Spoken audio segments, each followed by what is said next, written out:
মাননীয় মুখ্যমন্ত্রীকে মঞ্চে স্বাগত জানাই।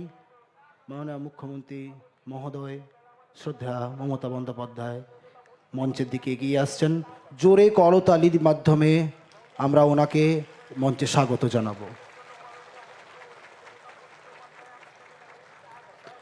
জোরে করতালির মাধ্যমে মাননীয় মুখ্যমন্ত্রীকে মঞ্চে স্বাগত।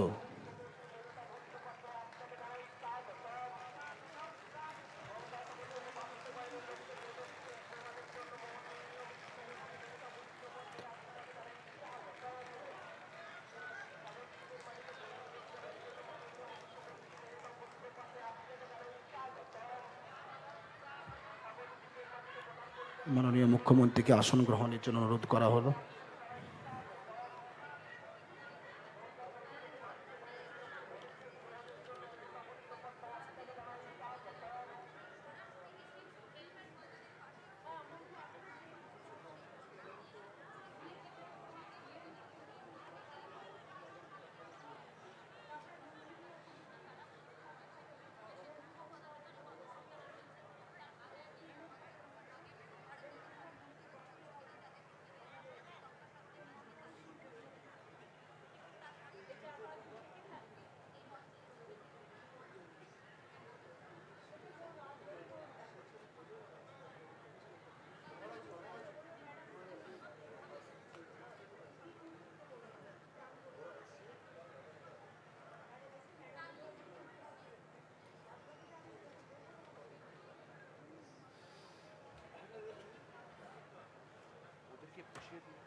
সবাইকে নমস্কার।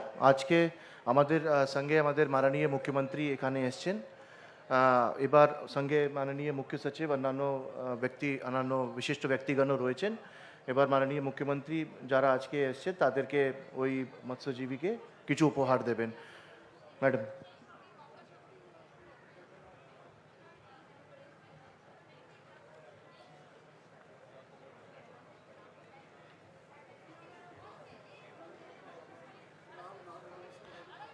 ঝড় 3 ট্রলারের 16 জন। প্রথমে আমরা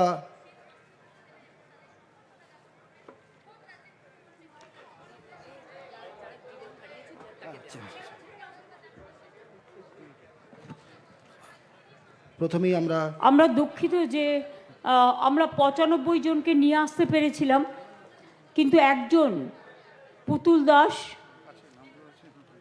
বিশেষ করে ওনার হাজবেন্ড উনি লাফ দিয়েছিলেন ভয়ে, ফলে উনি একজনই মারা গিয়েছিলেন। তার পরিবারের হাতে আমরা 2 লক্ষ টাকা তুলে দিচ্ছি। তার কারণ সেও তো একটা মৎস্যজীবী ছিল, তার সংসার চলবে কি করে, সেই জন্য প্রথমটা আমরা ওনাকে দিয়ে স্টার্ট করছি। এরপর আমি সব মৎস্যজীবী পরিবারকে, যারা 95 জন বাংলাদেশের জেলে দীর্ঘদিন ছিল, আমরা অনেক চেষ্টা করে ওদের নিয়ে এসেছি এবং আমরা রেগুলার যোগাযোগ রাখতাম। এবং আমি home secretary, chief secretary, Rajeev Kumar DG এরা খুব করেছে। তারপরে মন্টু পাখিরা, ওদিকে বাপি, ওদিকে বঙ্কিমদা, ওদিকে আমাদের সীমন্ত, তারপরে আমাদের কোটেশ্বর, এখানকার এসপি থেকে শুরু করে ডিএম থেকে শুরু করে সুমিত থেকে শুরু করে এরা সকলে সাহায্য করেছেন। গঙ্গাসাগরের অতিথি হিসেবে আমাদের মহারাজজি এসছেন, তাকেও আমি অনুষ্ঠানে স্বাগত জানাচ্ছি। আমি যারা 95 জন জেল থেকে এসছেন তাদের সকলের হাতে, যেহেতু তারা এতদিন জেলে ছিলেন, আমি 10,000 টাকা করে তুলে দিচ্ছি। তার কারণ অ্যাটলিস্ট তারা বাড়ি ফিরে গিয়ে অন্তত কিছুটা কিনতে পারবে।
নিরঞ্জন দাস, গুলুধন দাস, পুলিন দাস, জগবন্ধু দাস,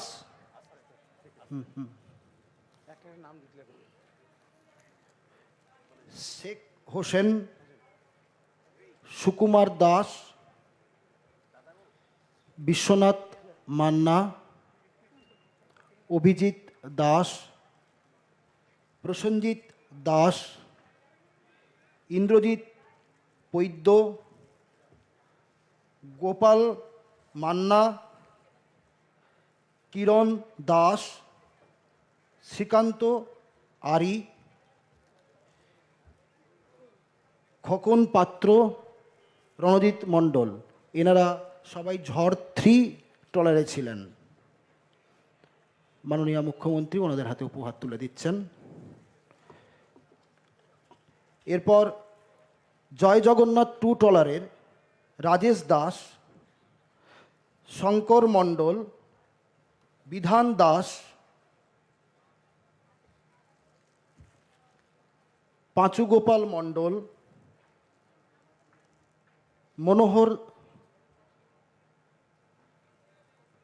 মনোহর দাস, সুবল দাস, সৃজন দাস, সঞ্জীব মাটাবর, কার্তিক দাস, বাপ্পা সর্দার, হাসান আলী নস্কর, দিলীপ খাটুয়া,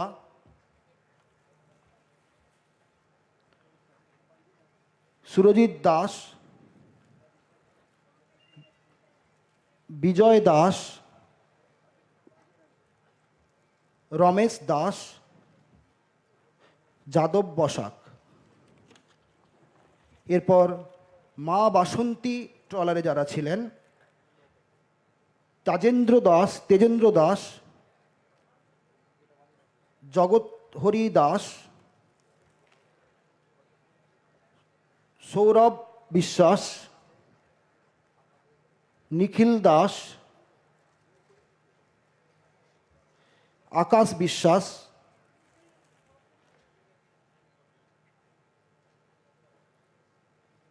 সাগর যাদব, নীলু মাইতি,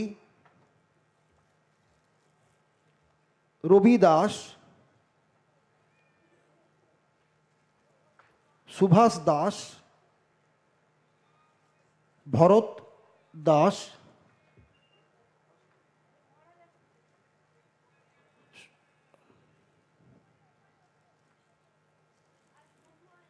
সুকুমার দাস, অরূপ সাপুই, রবি দাস, হৃদয় দাস,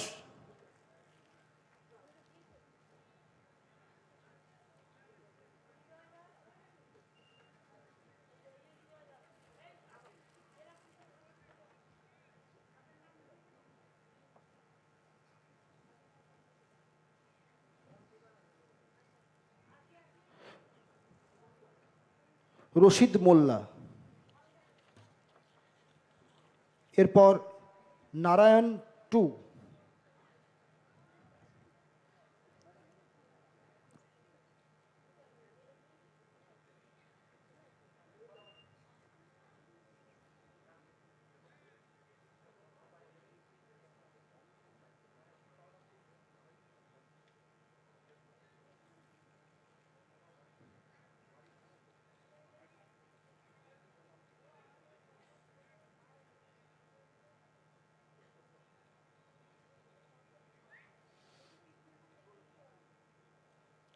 নারায়ণ 2 ট্রলারের থেকে যারা আজকে প্রত্যর্পণ হয়েছেন, প্রবীর দাস, অজিত কুমার দাস, সনাতন বর, গৌরাঙ্গ মণ্ডল, শেখ সুবেদ আলী, লালমোহন দাস, দেবাশিস দাস,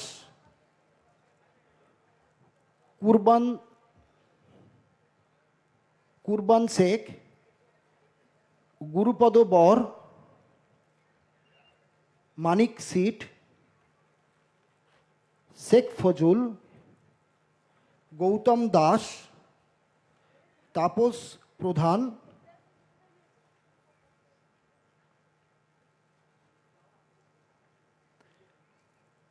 লক্ষণ পাওয়া, দিবাকর পাত্র,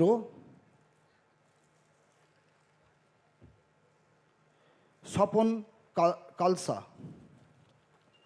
এরপর অভিজিৎ 3 ট্রলার থেকে যারা আজকে এলেন, ফেরত এলেন, সুভাষ দাস,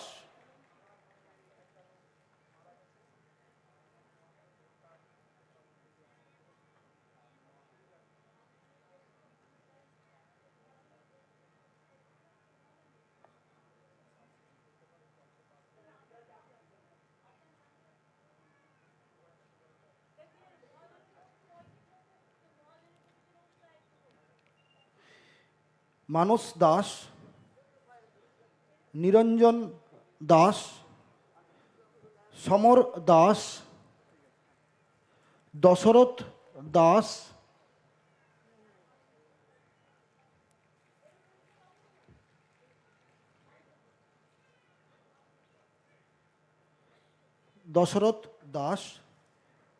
লিটন দাস, সুভাষ দাস, সুধীর দাস, কার্তিক দাস, বচুকুমার পাল, মাধব দাস,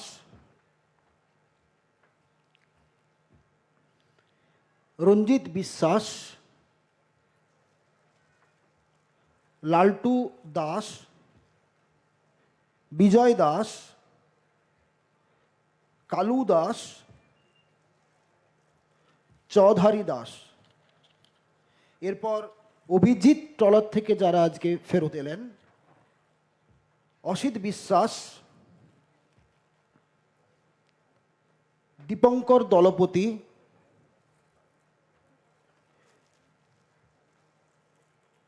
পরিমল দাস, রঞ্জন দাস, সুধাংশু দাস, পরিমল দাস, অমির দাস, মৃদুল দাস, পঞ্চানন বিশ্বাস, তাপস বিশ্বাস, স্বপন বিশ্বাস, বিজয় বিশ্বাস, নিশীথ সরকার, আনন্দ সরকার ও রবি দাস।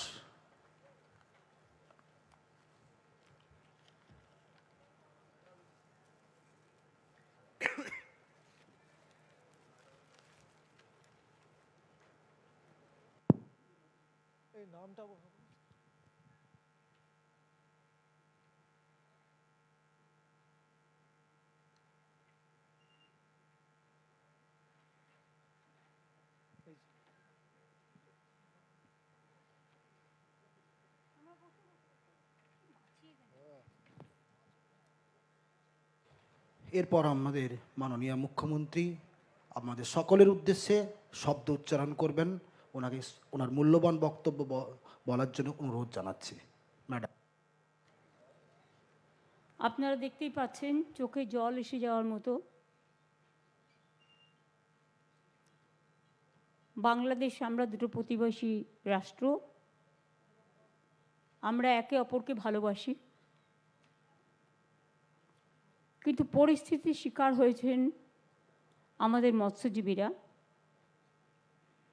তারা সীমানা পেরিয়ে চলে গেছেন বাংলাদেশের মধ্যে। ইন্ডিয়ান ফিশারম্যানরা মানে মৎস্যজীবীরা। এবং তারপর আমরা কি করে খুঁজে পেলাম জানেন? আগে মৎস্যজীবীরা হারিয়ে গেলে, জেলে থাকলে বা মারা গেলে কেউ কোনো খবর রাখতো না। কিন্তু আমাদের সরকার আসার পরে আমরা একটা ওদের আইডি কার্ড দিই, মৎস্যজীবী কার্ড। এই কার্ডটার গুরুত্ব হচ্ছে, যদি কেউ মাছ ধরতে গিয়ে কোথাও হারিয়ে যায়, কোথাও ডুবে যায়, কোথাও অন্য জায়গায় চলে যায়, আমরা কিন্তু সঙ্গে সঙ্গে তাদের ট্র্যাক করতে পারি। ফলে কে কোথায় আছে আমরা জানতে পারি। এর জন্যই আমরা জানতে পারি যে প্রথম দিকেই আমরা প্রশাসনের মধ্য দিয়ে, পুলিশের মাধ্যমে এবং মন্টু পাখিরা, বাপি, এরা সকলে মিলেই আমাদের জানিয়েছিল যে এরা সকলে বাংলাদেশের সীমানায় চলে গেছে, নিখোঁজ আছে। আমরা তখন খবর করতে শুরু করি। তখন আমরা দেখতে পাই ওদের ডিটেন করে রাখা হয়েছে পুলিশ স্টেশনে। আমরা সঙ্গে সঙ্গে যোগাযোগ করি আমাদের প্রশাসন।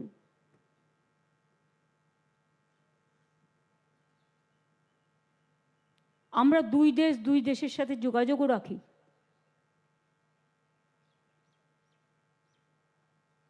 এবং তারপর আমার এটা বলা উচিত হবে না বলে বলছি না, একটা লোক পুলিশ স্টেশন থেকে যাতে জেলে থাকতে পারে অন্তত যতক্ষণ ফেরত না আসছে, তার ব্যবস্থা করেছিলাম আইনের সাহায্যে। সেটাও আমরা করেছিলাম, কারণ আপনারা আমাদের গর্ব। আজকে বলুন তো, আপনারা যারা এখানে এসছেন ফিরে, এবং আপনাদের পরিবার পেছনের দিকে বসে আছে, আজকে তাদের মুখে হাসি ফুটেছে। যতক্ষণ আপনারা ফিরে না আসছিলেন, আপনাদের মুখগুলো ওরা দেখতে না পাচ্ছিল, ততক্ষণ ওরা একটা গভীর চিন্তায় মগ্ন ছিল। কি হবে, একটা অনিশ্চিত ভবিষ্যতের দিকে তাকিয়েছিল। আজকে আপনারা খুশি যে আপনাদের পরিবার পরিজনরা ফিরে এসছেন, তারা বাড়ি ফিরে যাবেন। একজন জলে ঝাঁপ দিয়েছিল বলে আপনারা দেখলেন, মারা গেছেন। এবং তার পরিবারকে আমরা 2 লাখ টাকা তুলে দিলাম। আর আমার 95 জন ভাই, যাদের আমরা ছাড়িয়ে আনতে পেরেছি অনেক কষ্টে। আমি এটা জানতাম না, কয়েকজন খুঁড়িয়ে খুঁড়িয়ে হাঁটছিলেন, সবাই নয়। আমি জিজ্ঞেস করলাম, খুঁড়িয়ে খুঁড়িয়ে হাঁটছেন কেন? তারা বলতে চায়নি। জানতে পারলাম যে তাদের কয়েকজনকে মারধরও করা হয়েছে। তাদের নিয়ে গিয়ে হাত দুটো দড়ি দিয়ে বেঁধে রাখা হয়েছিল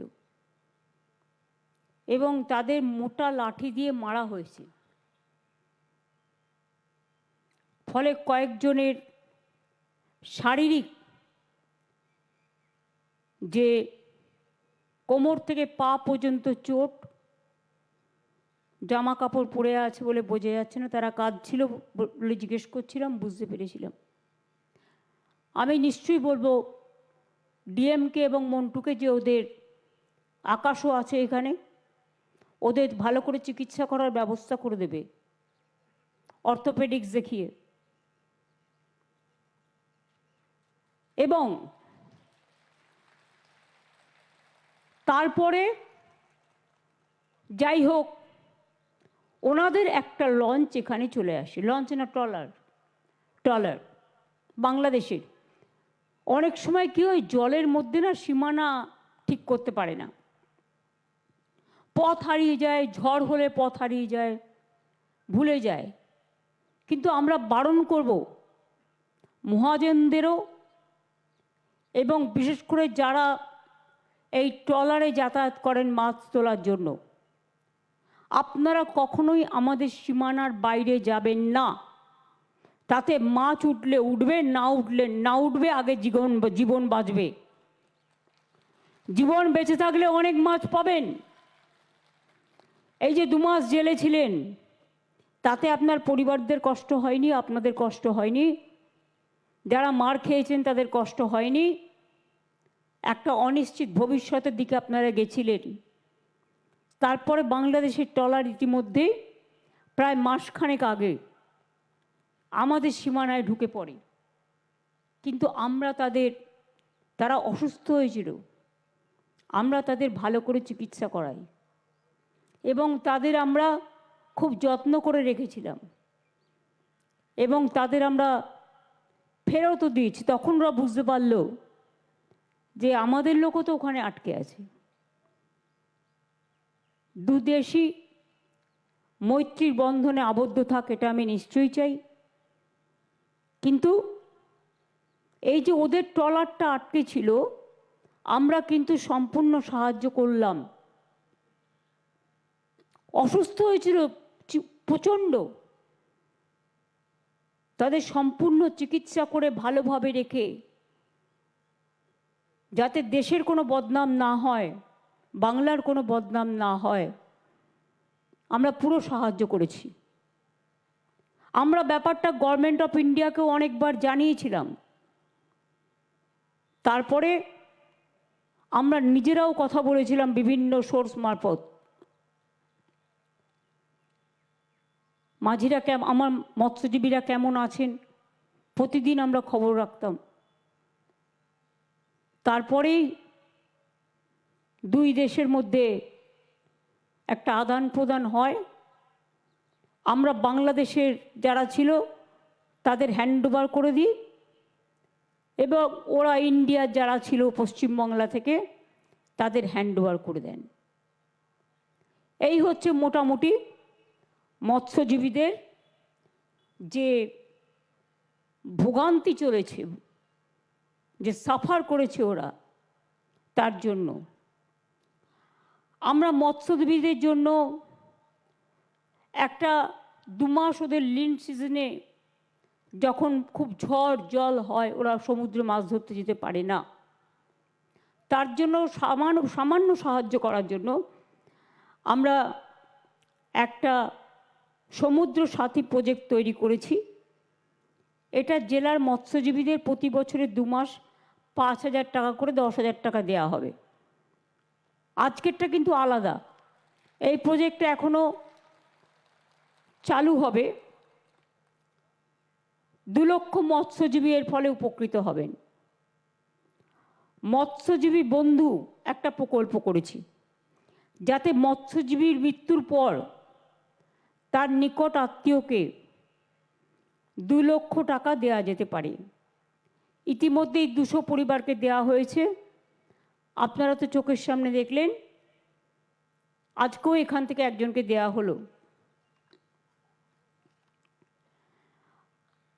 বিশেষ করে 1,000 টাকা করে যারা 60 বছরের বেশি, সেই মৎস্যজীবীদের 1,000 টাকা করে পেনশন দেওয়া হচ্ছে। আমার মনে হয় এখানেও কয়েকজন বয়স্ক ছিল এবং যারা হাঁটতে পারছে না কারণ মারধর খেয়েছে, সুতরাং তাদের এর মধ্যে ইনক্লুড করতে। মৎস্যজীবীদের লোনের সুবিধের জন্য ক্রেডিট কার্ড করে দেওয়া হয়েছে। এতে এখনও 125 কোটি টাকার বেশি লোন ওনারা পেয়েছেন। আমাদের এখানে জল ভরো জল ধরো প্রকল্পের জন্য যেমন জলও আমরা আটকাতে পারছি, সেচের কাজও উন্নত হয়েছে, তেমনি মনে রাখবেন এই জল ভরো জল ধরো পুকুরগুলোতে 5 লক্ষের ওপর পুকুর কাটা হয়ে গেছে। তাদের ওই পুকুরে আমরা মাছের চারা দিচ্ছি, চাষ করছি, ফলে মাছের উৎপাদন বেড়েছে, মৎস্যজীবীদের আয়ও বেড়েছে। এর জন্য আমার কোনো কৃতিত্ব নেই বা আমাদের কারণ নেই, কৃতিত্ব সবটাই আপনাদের, বাংলার মানুষের। আপনারা কাজ করার সুযোগ দিয়েছেন বলে এটুকু আমরা করতে পেরেছি। গঙ্গাসাগরের জন্য যা করার আমরা করেছি। আগে আমি যখন গঙ্গাসাগরে এসেছিলাম দেখেছিলাম কেন সবাই বলতো সব তীর্থ বারবার গঙ্গাসাগরে একবার, কারণ কুম্ভ মেলায় কেন্দ্রীয় সরকার হাজার হাজার কোটি টাকা দেয়, আর গঙ্গাসাগর মেলাতেও 1 কোটির বেশি লোক আসে। বারবার আমি বলেছি এটাকে জাতীয় মেলা ডিক্লেয়ার করতে, কিন্তু আজ পর্যন্ত করেনি। আর কুম্ভ মেলায় হাজার হাজার কোটি টাকা দেওয়ার ফলে ওরা ডাইরেক্ট ট্রেনে গিয়ে নামতে পারে, ডাইরেক্ট প্লেনে গিয়ে নামতে পারে, ডাইরেক্ট গাড়িতে গিয়ে নামতে পারে, কিন্তু আমাদের এখানে একটা একটা করে মানুষকে জলে পার হতে হয়। এটা কত টাফ, এবং প্রশাসনকে কিভাবে কাজ করতে হয়। প্রশাসন, এনজিওস, আমাদের 8-10 জন মিনিস্টারও থাকে, অ্যাডমিনিস্ট্রেশনের যারা হেড তারাও থাকে, এই যে অত্রিদেব থেকে শুরু করে আরও যারা আছেন এখানে, আমি খলিলুর রহমান, আমি ওখানে মিনা, ওদিকে আরও অনেককে দেখতে পাচ্ছি, এরা সবাই থাকে। সেই জন্য এখানে রাস্তা, বিদ্যুৎ, আলো, পানীয় জলের ব্যবস্থা, হাসপাতাল, জেটি, হেলিকপ্টার পরিষেবা, হেলিপ্যাড সব করে দেওয়া হয়েছে। এবং 9 থেকে 17 যে তীর্থযাত্রীরা, সেখানে সাংবাদিকই হোক, প্রশাসনের কেউ হোক, তীর্থযাত্রীরাই হোক, যদি কেউ মারা যায় কোনো অ্যাক্সিডেন্টে বা কোনো ইনসিডেন্টে, তাহলে কিন্তু তাদের জন্য 5 লক্ষ টাকা করে ইন্স্যুরেন্সও করা আছে। আমরা দেখেছি, অনেক চেষ্টা করেছি যে এখানে একটা ব্রিজ হওয়া দরকার, যাতে মানুষ সরাসরি গাড়িতে চলে আসতে পারে। আসলে এতদিন কেউ এটা ভাবেনি। আর কেন্দ্রীয় সরকারের সাথে আমার কথা হয়েছিল একবার, কোনো একজন মিনিস্টার আমাকে কথা দিয়েছিল যে তারা সেতুটা করে দেবে বলে। আমি 3-4 বছর তাদের দিকে তাকিয়েছিলাম, কিন্তু তারা করেনি।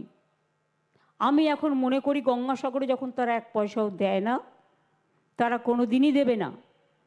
সুতরাং যেটা করতে হবে সেটা হচ্ছে অনেক খরচার থেকেও, আর্থিক সংকট থাকলেও মুড়িগঙ্গা ব্রিজের ওপরে গঙ্গাসাগর সেতু তৈরি করার প্রয়োজন আছে।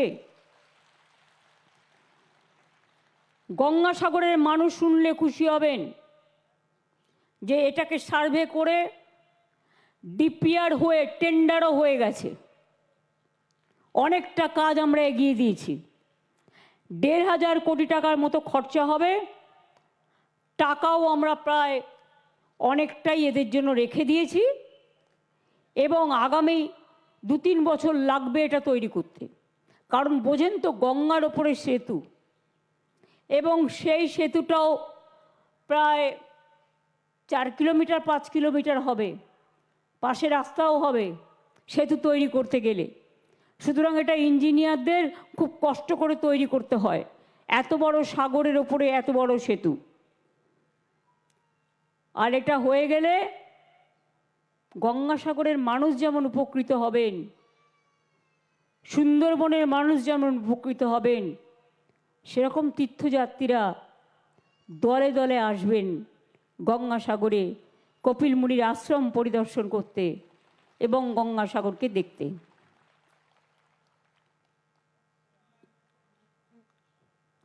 আমি যতটুকু জানি, আমি খুব একটা বেশি যে জানি এটা আমি দাবি করব না, किंतु इधर में जो नकुले गंगा सागर का जो महाराज है, मेरे को एक मिनती है, मिनती यही है कि देखो हमारा जितना भी करना है हम कर चुका, हम कर देता है, लेकिन समुद्र आगे बढ़ रहा है। और कभी टाइम टू टाइम वो कपिल मुनि आश्रम का पास भी चला जाता है। अगर ये जगह पे आप लोगों को तो बहुत दान ध्यान मिलता है, धन भी मिलता है कपिल मुनि आश्रम के लिए, ये तो आप यूपी में रख देता है, भेज देता है, दैट्स ओके, वो हमारा आपका बात है, हम इंटरफेयर नहीं करेंगे। अगर इससे थोड़ा वक्त देके आप इसमें कंक्रीट का कुछ बना देंगे तो ये परमानेंट एक सॉल्यूशन हो सकता है। हमको जितना भी है हम करते हैं, हम तो आप लोगों के पास एक पैसा नहीं लेता है, हम हमारा पैसा का ओर से कितना ड्रेजिंग करने पड़ता, कितना जेटी दिया, कितना ट्रांसपोर्ट का अरेंजमेंट किया, कितना घर बनाने पड़ता है। सब लोग आके इधर में रहता है, खाना उना भी कभी कभी कोई एनजीओ ने देता है, उसको कपड़ा जमा देना पड़ता है, हॉस्पिटल का कैंप तैयार करने पड़ता है, हॉस्पिटलों আমরা তৈরি করে স্পেশালিটি সব কিছু নিয়ে মিটিং করেছি, আপনারা দেখেছেন যে আমরা সব পরিষেবাই দিচ্ছি। মুড়িগঙ্গার ব্রিজটা আমরা করে দেব, ডিপিআর হয়ে গেছে, টেন্ডারও ডাকা হয়ে গেছে, অর্থাৎ যেটাতে সবচেয়ে বেশি টাইম লাগে সে কাজটা হয়ে গেছে। এখন তৈরি করতে যে সময়টা লাগবে তাড়াহুড়ো যেন আমরা না করি, যাতে আধ রাস্তায় ভেঙে না পড়ে। ভালো করে করতে হবে, সময় নিয়ে করতে হবে, যাতে এটা চিরকাল রয়ে যায় আর মানুষের সুবিধে হয়। অনেক ব্রিজের আগেও আমি করে দিয়েছি, আপনারা জানেন বকখালি দিয়ে আগে যাওয়া যেত না, এবং সেখানে ওই ব্রিজও আমার তৈরি করে দেওয়া, এখন গাড়ি চলে যায় ব্রিজের ওপর দিয়ে। এরকম অনেক ব্রিজই তৈরি করা হয়েছে আমাদের সময়, তা সত্ত্বেও ওটাও আমরা করব। আর কালকেও তো কিছু ইনাগুরেশন আছে, বাদবাকি কথাগুলো কালকে বলবো। কালকে আরও কিছু প্রজেক্ট আমাদের উদ্বোধন আছে, বিশেষ করে এই জেলার। আমি যখনই আসি কিছু করে যাই, এবং উত্তর 24 পরগনা এবং আপনাদের দক্ষিণ 24 পরগনা জেলার। এছাড়াও আমি মনে করি, আমি অলরেডি চিফ সেক্রেটারিকে বলেছি একটা প্ল্যান তৈরি করতে। বিশেষ করে এই জেলায় সুন্দরবন গোসাবা পাথর প্রতিমা খুব দূর, পুরো জলাশয় ভরা, এবং জলের ধারায় পুরো দ্বীপের মধ্যে তারা থাকে। পাখিরালয় যান, বকখালি তো এখন ঠিক আছে যুক্ত হয়েছে, তা সত্ত্বেও সজনেখালি যান, বিভিন্ন জায়গায় গোসাবা বলুন, সন্দেশখালি বলুন, হিঙ্গলগঞ্জ বলুন, এবং পাঠানখালি, যেগুলো হচ্ছে আপনাদের এই সব এলাকার মধ্যে পড়ে। তাই একদিকে গোসাবা এবং পাথর প্রতিমার জন্য একটা সাব ডিভিশন অফিস যদি করা যায়, তাহলে ওখানকার লোককে কষ্ট করে কাকদ্বীপে যেতে হবে না, ডায়মন্ড হারবারে যেতে হবে না, বা অন্য কোনো জায়গায় যেতে হবে না, তাদের পরিষেবা তারা তাদের ওখান থেকেই পাবে। আর একটা হচ্ছে সন্দেশখালি হিঙ্গলগঞ্জ উত্তর 24 পরগনায়। এই দুটো মানুষেরও যাতে এই দুটো জায়গার, এরাও জলের দ্বীপ দিয়ে ঘেরা, জলই ওদের যানবাহন, সুতরাং ওখানেও যদি একটা করা যায়, তাহলে এই 4টে অঞ্চলের মানুষ, 4টে বিধানসভার মানুষ প্রকৃত পরিষেবা পাবেন চটপট করে। তাদের দূর দূরান্তরে যেতে হবে না, ঘরের সামনেই তারা পরিষেবাটা পাবেন। আমি এটুকু বলে, শীতকাল গঙ্গাসাগর মেলায় সব পুণ্যার্থীদের আগাম অভিনন্দন জানিয়ে যাই। প্রশাসনকে বলবো আপনারা অনেক করেন, সাংবাদিক বন্ধুদের বলবো আপনারা অনেক করেন, আরেকটু নজর দেখবেন, এবং যদি কোথাও কোনো প্রবলেম দেখেন সঙ্গে সঙ্গে সেটা প্রশাসনের কানে তুলবেন, যাতে সমস্যা হবার আগেই আমরা সমাধানটা করতে পারি। আপনাদেরও এ কাজে আমাদের যুক্ত হওয়া দরকার। আমি ডিএমকে বলবো যে গঙ্গাসাগরের যারা কভার করে সাংবাদিকরা বিশেষ করে, তাদেরও একটা গ্রুপ তৈরি করে নিতে, যাতে কোনো রকম প্রবলেম হলে এসপির গ্রুপটা এসপি ল অ্যান্ড অর্ডার ব্যাপার হলে দেখবে, ডিএমের গ্রুপটা ডিএম অ্যাডমিনিস্ট্রেশনের কোনো ব্যাপার হলে দেখলে, দুটোই দেখতে পারে দুজনেই, কিন্তু তবুও আমি মনে করি এটা ভালো হবে। এবং আপনারা সকলে ভালো থাকুন। পৌষ মাস চলছে, লক্ষ্মী মাস, পৌষ মাসে অনেক মেলা হয়, পিঠে পুলি হয়। আপনাদের জেলাতে তো বিখ্যাত জয়নগরের মোয়া, আপনাদের জেলায় পিঠে পুলি, হাতের কাজ, সৃষ্টি আমরা যেটা নতুন করে সৃষ্টি করেছিলাম অনুর্বর জমিকে উর্বরা করে, কত কাজ করছেন মা বোনেরা। সেলফ হেল্প গ্রুপ থেকে শুরু করে, আশা থেকে শুরু করে, আইসিডিএস থেকে শুরু করে, স্বনির্ভর গোষ্ঠী থেকে শুরু করে, আনন্দধারা থেকে শুরু করে, সৃষ্টি থেকে শুরু করে, আর্টিজান থেকে শুরু করে, ঘরে বসে আপনারা যে কাজগুলো করেন, সেই কাজগুলো আমাদের যত মেলা হয় বড় বড় মেলায়, সব মেলায় গ্রাম থেকে গিয়ে আপনারা এই কাজটা করেন। এখানকার বিখ্যাত সুন্দরিনী, সুন্দরিনীর প্রোডাক্টস, সুন্দরিনী নামটা আমি দিয়েছিলাম। মধু থেকে শুরু করে যত প্রোডাক্টস সব সুন্দরবনের মানুষরা তৈরি করেন। আপনারা একদিকে বাঘের সাথে লড়াই করে বেঁচে আছেন, একদিকে কুমিরের সাথে লড়াই করে বেঁচে আছেন। এই দেখুন না, একটা বাঘ 5টা জঙ্গল পেরোলো, 5টা জেলা, 5 দিন আতঙ্কে ছিল, স্কুলও বন্ধ ছিল। যেই আমরা উদ্ধার করলাম, আমাদের বন বিভাগ প্রশাসন সকলে মিলে দিন রাত খেটে, সঙ্গে সঙ্গে ফোন আসতে শুরু করলো, ফেরত দাও ফেরত দাও ফেরত দাও, আর দিয়ে দিলাম। এবার আবার একটা চলে এসছে কাল। তো তোমরা তো টেক কেয়ার করবে তোমাদের ফরেস্টে, যাতে তোমাদের বাঘ আমাদের এখানে ঢুকে না পড়ে, আমার গ্রামে আতঙ্ক না ছড়ায়। এমনিতেই হাতির সংখ্যা আমাদের এখানে খুব বেড়ে গেছে।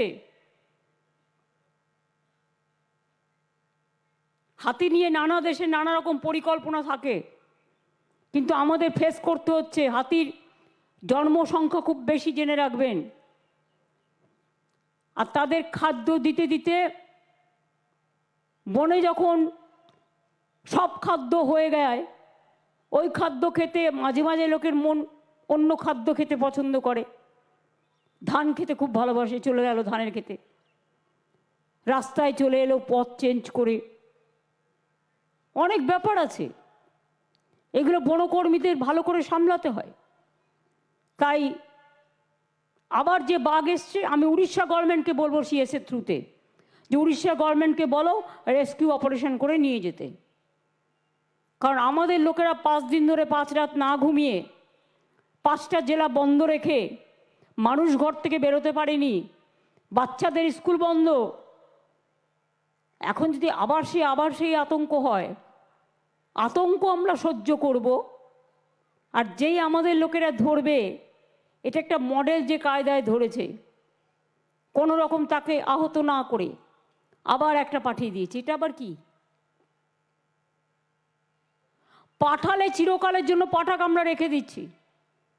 তোমাদের জায়গা না থাকলে আমাদের টাইগার রিসর্ট সেন্টার আছে, রেস্কিউ সেন্টার আছে, আমাদের ডিপ ফরেস্ট আছে, আমরা রেখে দিচ্ছি। তোমাদের নিজেদের রাখবার জায়গা নেই, তোমরা বাঘটাকে নিয়ে গিয়ে জলের মধ্যে ছেড়ে দিলে। তো জল ফেরোতে কতক্ষণ? আবার একটা চলে এসছে। এটা কি হচ্ছে? আমি উড়িষ্যা গভর্নমেন্টকে দোষারোপ না করে অনুরোধ করব, please send your forest team and rescue your tiger. Every time don't blame us, because our 5 district people suffered a lot for 5 days for this rescue operation, and after recovery you just want that tiger should be returned, এবং আমাদের police convoy করে তাকে return দিয়ে এসছে।